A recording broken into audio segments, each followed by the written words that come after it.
அனைவருக்கும் வணக்கம். பெத்த வேளாண் கோட்டகம் ஊராட்சி நடுநிலைப்பள்ளி. எனது பெயர் மு. கார்த்திகா. நான் 8ஆம் வகுப்பு படிக்கிறேன்.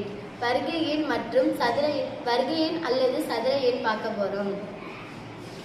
வருகை எண்ணை நம்ம சதுர எண்ணு கூட சொல்லலாம். இப்போ நம்ம 1 2 எழுதியிருக்கோம். இதுல எதெல்லாம் சதுரமா அமையுதோ அது மட்டும்தான் வருகை எண்.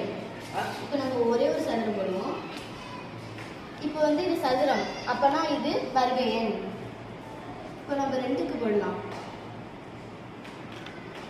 இது செவ்வகமா அமைஞ்சிருக்கு, அதனால இது வருகை எண் அல்ல.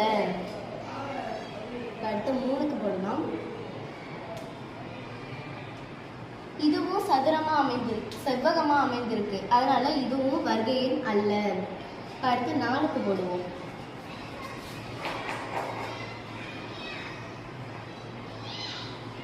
இது இப்போ ஒரு சதுரமா அமைந்திருக்கா, அப்பனா இது வருகை எண். அடுத்து 5க்கு போடுவோம்.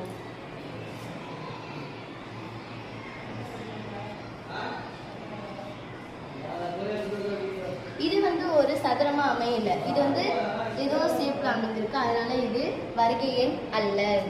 இப்ப இதெல்லாம் கஷ்டமா இருக்கும், அப்பனா நம்ம என்ன பண்ணலாம், துணைக்கருவி வைத்து கண்டுபிடிக்கலாம். துணைக்கருவி, இப்போ நம்ம 1க்கு ஒரு வருகை எண் சொன்னோமா, இது ஒரு சதுரம், அப்பனா இது ஒரு வருகை எண். அடுத்த 4, இது ஒரு சதுரமா அமைந்திருக்கு, அப்பனா இது வருகை எண். அடுத்தது இங்க 3 களமும் 3 வரிசையும் இருக்கு, அப்பனா இது 3 9, அப்பனா 9 ஒரு வருகை எண்.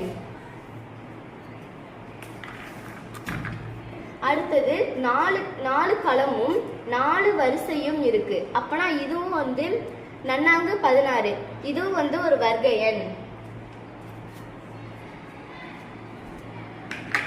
அதே மாதிரி இங்க 5 களமும் 5 வரிசையும் இருக்கு, அப்பனா இதுவும் 5 5 25, அப்பனா 25 ஒரு வருகை எண். இங்க 6 களமும் 6 வரிசையும் இருக்கு, அப்பனா 6 6 36, 36 ஒரு வருகை எண். நன்றி.